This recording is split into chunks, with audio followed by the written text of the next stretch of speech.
Hey everybody, it's Dave Murphy from Around the Lens, here with another filmmaker, Nani Sahra Walker, whose film Shakti is actually coming on video on demand service Amazon. Nani, welcome to the program. Thanks for having me, Dave. It's great to have you. I saw your film, and right off the bat, I want to say, beautiful film. I give kudos to your director of photography. It's just every single frame was like well crafted and a painting, in a way. Again, beautiful film. Tell me a little bit about the film itself. What's it about, and kind of where did it come from? Thank you. Yes, so Shakti is about a mother and daughter kind of seeking justice in Nepal, and the road is somewhat, you know, treacherous at times.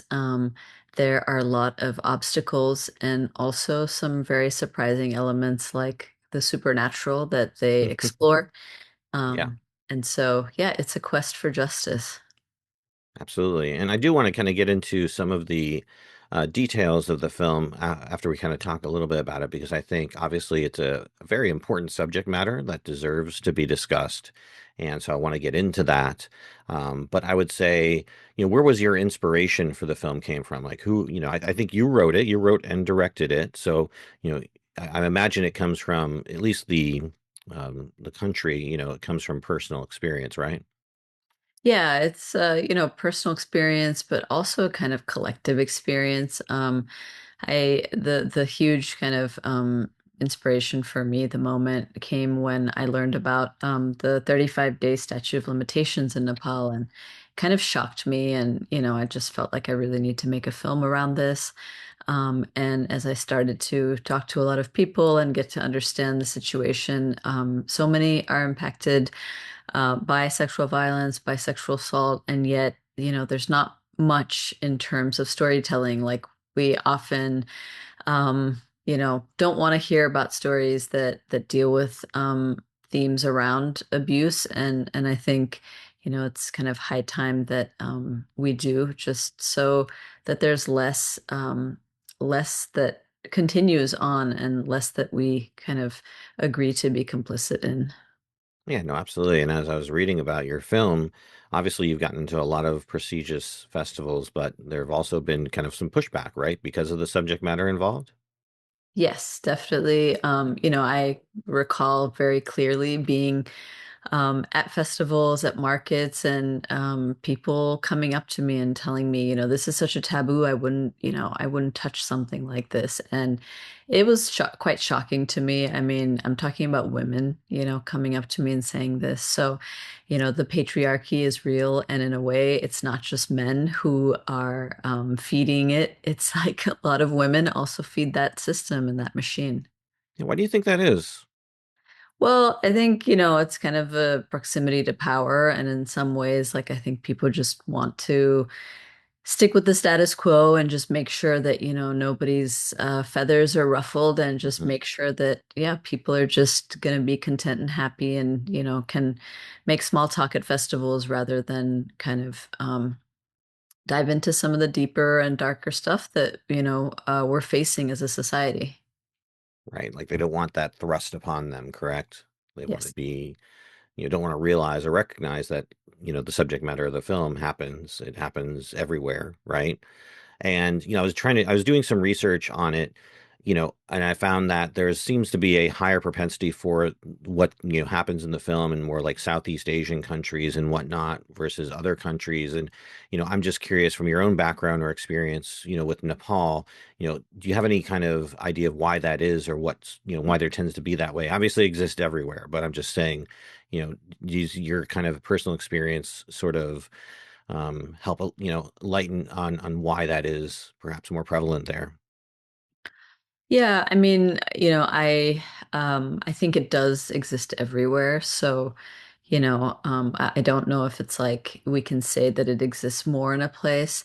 But obviously I think, there is a certain culture of, allowing kind of, men to do what they want. And that's one of the lines that a male character in the film, Dr. Naren says, and he's kind of like, yeah, that's it's because, men are allowed to do whatever they want in our societies, and they're kind of like raised to think that, there is no wrongdoing at all, and just follow your desire or follow whatever kind of pattern you're seeing among other men, and especially the patterns of domination. And so I think that's really what the film addresses is this kind of culture of domination and hierarchy, and just wanting to really uh, bring light to that, and make sure that we're calling it what it is, whether it's the caste system or sexual assault, violence against children, whatever it is, just really calling it out. Yeah, absolutely. And the caste system is obviously something that's pervasive in the film, and perhaps that power dynamic that exists that perhaps isn't, outside of maybe like India. I don't know other countries that use the caste system or have had used it in the past. I know it's been mostly abolished, I think, from what I know of, reading on the subject, but I'm sure it still exists or it's inherent within many cultures. So, was that something that you kind of experienced yourself or saw being experienced by others that's still prevalent today? And that's why you reflected it in the film? Yes, very much so. I mean, I think a lot of people think it is something that is from the past, especially here in the West, and it's very prevalent. As a Nepali, when I go out into new social kind of situations, one of the first questions that's asked is, "What is your caste?" And I really, think that needs to be reconsidered, and people need to be called out. Like, what is kind of that immediate sense of placing somebody in a hierarchy about, and why are we kind of perpetuating it even today?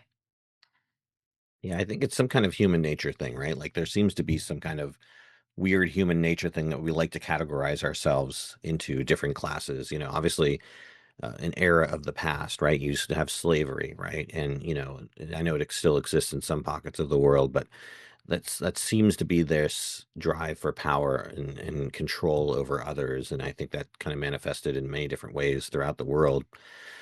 Um, by the way, is there a smart answer that you can like give to someone, like a smarmy answer, like I'm not any caste. I don't subscribe to the caste system, or like what would sort of someone who's defiant of the caste system say to someone who asks them, "What caste are you in?" I'm in the human caste. I don't know. What's sort of the Yeah. funny go-to answer on that? I mean, yeah, it's a good question. I mean, I've always struggled with this, like, why, like, I don't want to answer that question. Like, why are people asking me my caste? And I have yet to kind of discover the perfect, yeah, antidote to that. I wish I had the answer. Okay. Something to think about. Absolutely. Before we get into sort of some of the more nitty-gritty details of the film, I want to talk about some of the technical things because we love talking about sort of camera gear and whatnot. But what was this shot on? This was shot on an RE 35. Okay. Yeah, that explains why everything looks so beautiful, beyond just obviously the composition and everything like that. But how long did y'all shoot for? We were out there for 35 days.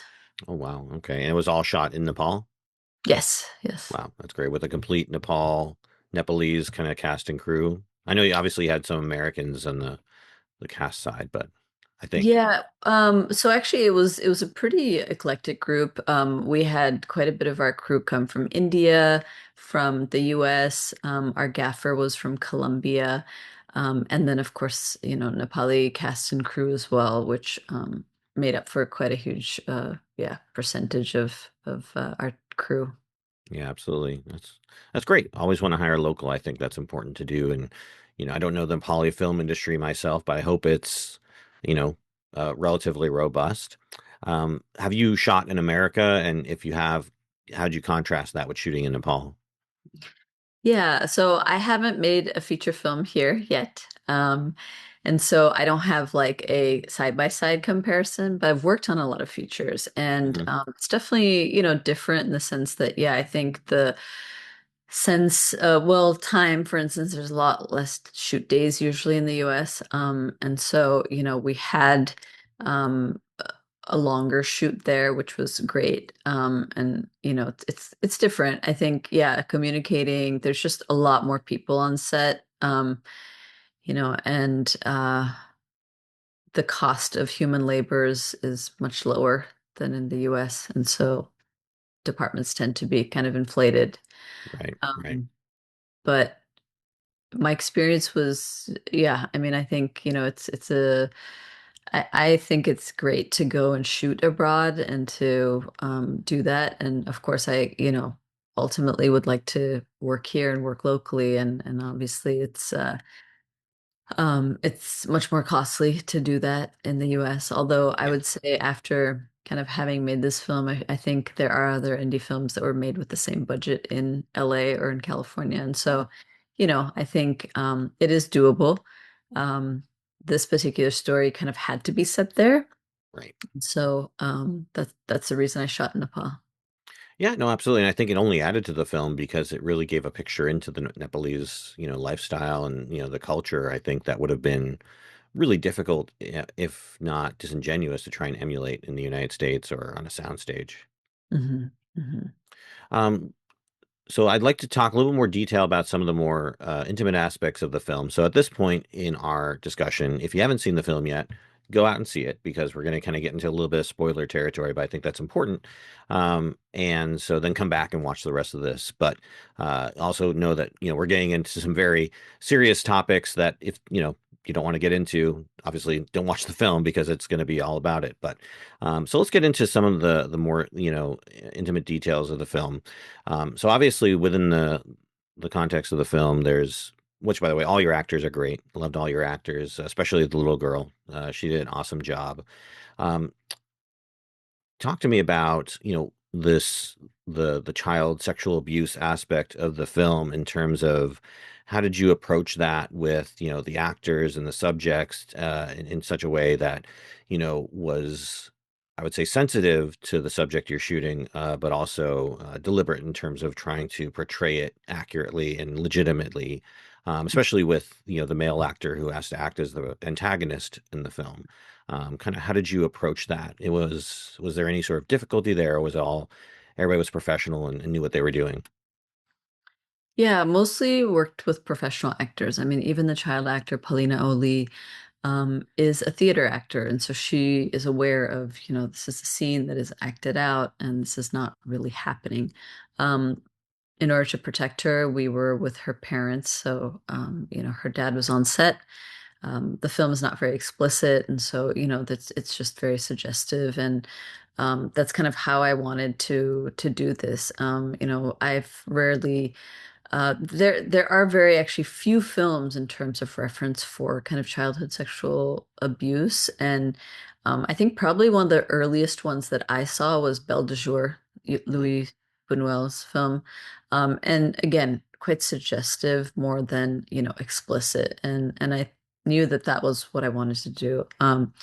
In terms of the other actors, I mean, a lot of them are very known actors in Nepal. Everyone from Lakshmi Bardua, the mother who played Durga, to Menuka Pradhan, the aunt, played the character Maya. And then, yeah, Akash Nepali, who you bring up, he played the art teacher. It was really important, I think, for me to kind of cast somebody who wasn't outright just this kind of villain. Mhm. So, initially you're actually like, oh, he's there. It's gonna be great because she's finding this outlet. And it's not until much later that we kind of realize that, yeah, he's taking advantage of the situation. And there's a lot of complexity with him as well. Just the fact that, he has his own history, right, that he's reckoning with. And so I think it's really about kind of intergenerational violence Mhm. and how that is how that is perpetuated um, from generation to generation, and sometimes it is kind of victims in one generation that become perpetrators in another. Yeah, that is hinted at in the film, obviously, that there's sort of something going on between him and his father. Yeah, when I saw like the scene in the art, the school, the initial scene, like immediately my spider sense tingled, and I knew like something was up. Like I knew it was going to go towards down this path of like he was going to be a bad guy. Um, like it obviously was confirmed later on, but like immediately there was that sense like, oh, okay, this is obviously going to lead to something bad. And I think that's because I've seen this type of film before, with this kind of similar subject matter and, you know, the kind of the hinting at it, like even the mom saying like, "Oh, are you going to be around?" to the father character, like I was like, "Oh, okay, obviously there's going to be something bad going on here." So I definitely felt that palpable sense of like fear, if you will, for the little girl at that time. But no, I think you covered it as probably as respectfully as you could, in terms of hinting at what was going on. And I think obviously what really sold it was the behavior change of the girl, and I thought that was just really well represented. As a father of two myself, boys, it can be difficult when they don't talk to you, but it's important to know, obviously, that there's a big behavior change. Something Mhm. happened. And I think that's something pretty much, I would recommend all parents watch the film, for that very reason, because that can be a clear indicator that, something's going on. And, thankfully, the mom didn't like let up on it. She pushed it and pushed it. And it was interesting to kind of, when she eventually went to the shaman and just how, perceptive the shaman was. Talk to me about like why and how you integrated sort of the shaman character and sort of the idea behind that. Yeah. Well, in Nepal, shamans are very common. So if there's something going on with you, like, yeah, you go to the doctor, but you also go to a shaman. And it's just part of, I think, the cultural practice. And so it was kind of the natural place that she would take her kid, right? And in some ways, the shaman represents this kind of intuitive aspect of, society. Like medicine is maybe the more logical and, scientific, and here's a shaman where, things are a little bit more on the kind of spirit level and, intuitive side. And so I think it was really about kind of opening that in her in order to kind of release and just let go of what, to come to terms with what had happened to her, rather than meeting it at a very kind of rational and logical way, because that's often also not how it happens, for survivors who, for when I was doing the research, it was like most survivors take until the age of 53 to actually come out and talk about things, right? Wow. And so here we are like with this kid, and I felt like this was like that was kind of a safe space, because it's a place where a lot of people come with various issues, and they go and talk to a shaman, and kind of, it's almost like group therapy in like the Nepali setting, because Hmm. a lot of people are coming with very personal stories, and in this kind of group setting, and it's a place of healing. Yeah, yeah, no, absolutely. Um, Talk to me about the dynamics that exist between the mother character and her husband, or ex-husband, I presume, within the context of the film. They don't really go into too much there, but obviously they're separated. Kind of what was sort of the rationale there to kind of keep the husband, who's American, at a distance, only really hearing him over the phone and then really not even involving him in any of the kind of activities. What was the kind of the rationale there? Yes. Well, he is, absent, and I think often, right, this happens where there is a kind of absent parent. And so I think one, just showing that absence and how difficult it was for her to raise, this child as a single mother, in a society that is very much, concerned with, the male lineage, right? Like who's your husband? What's your caste? Like, all of that is about kind of identifying you based on like your kind of male lineage. And so when he's absent, like she's there, very vulnerable, very kind of, in this place of being targeted in society. Hmm. And we kind of see that in her workplace and in, in the neighborhood and in various different places. And so I wanted to show just kind of all the things that she was up against, and also I just haven't seen a lot of films, actually any in Nepal, that have a single mother or like a different family dynamic. There's always the kind of husband, wife, children, or, the extended family and that whole dynamic. But, I grew up with a single mom and I felt like, okay, this is like a great, way to show this dynamic, which is very different, but also kind of the strength and the resilience and the incredible power that the mother has. Yeah, no, absolutely. I mean, she definitely has to have a lot of strength to kind of get through all the things she has to deal with, and it's a very, male-based society and male power-based dynamic society. So obviously, she tries to, bring him to the authorities. She tries to use the system, and she finds out the system isn't really designed to help her. And then we find out about the 35-day statute of limitations, which was the most surprising thing I learned when watching the film, just like you did. Like, that is crazy to me. Is that still the case today? Has anything changed?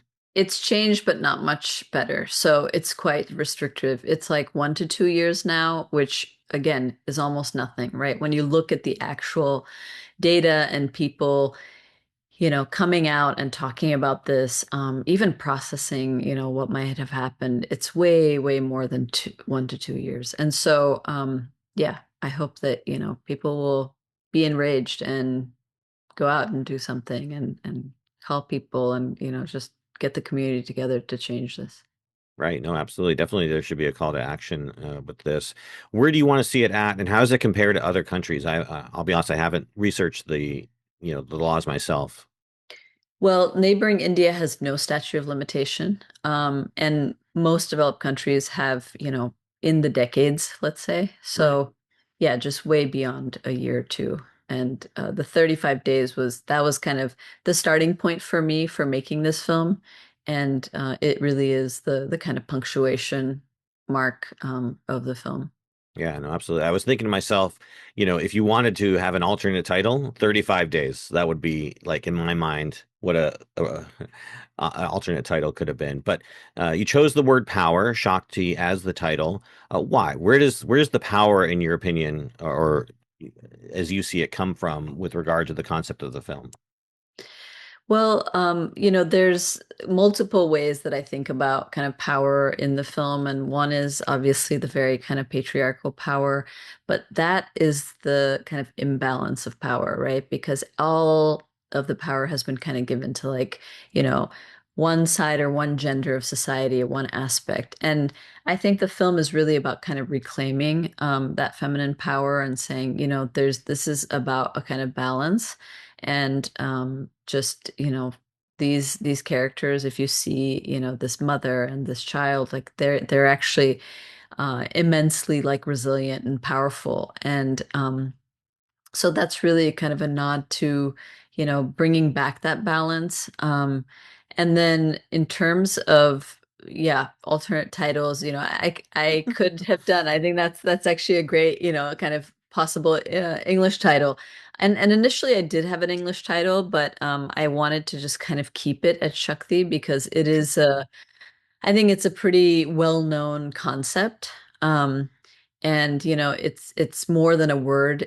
It's kind of like a philosophical concept almost, or something that a lot of people are aware of in South Asia, but I think also globally. Yeah, absolutely. The film ends on a, solemn shot, showing the lead female, the mother character looking at the art school. What did you kind of what's she going through her mind as the film closes? Like, what is her thought process? What did you tell her to kind of think about in that moment, or what's she trying to evoke through that stare? Well, in that moment when she's staring at the art school, she's gone to the tea seller, who is the only kind of ray of hope at that time. And he points out to the fact that the academy, the larger art school, has opened. Mm, And she is in disbelief, but also is not going to give up. And so she's looking at the audience like, are you with me? Are we going mm, to do this? yeah, yeah, no, absolutely. Well, I know we're nearing the end of our time together, so I would like to ask you kind of what do you have next going on that you're planning? Yeah, great question. I mean, I've been really busy with the kind of rollout of Shakti, but also developing another feature set here in California. Okay.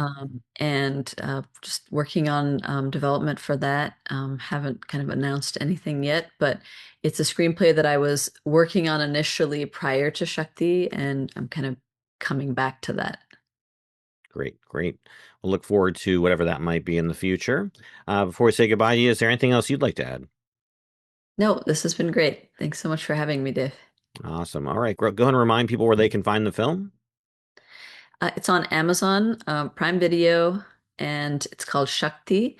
If you don't find it with just Shakti, do Shakti 2026 and you'll see it. Awesome. And I assume people can buy or rent it, correct? Correct. Great. Is there plans to expand to other video on demand services in the future or just Amazon? Yes, we're working on it, and we'll be doing that in the next month or so. Okay, great. Well, thank you again so much for your time, Nani. Really appreciate it. Congratulations on the film. Again, it was an awesome watch, and I wish you all the best in everything you do in the future. Great. Thank you. All right. Have a great day, and thanks again for watching, and we'll see you on the next one, everybody. Bye.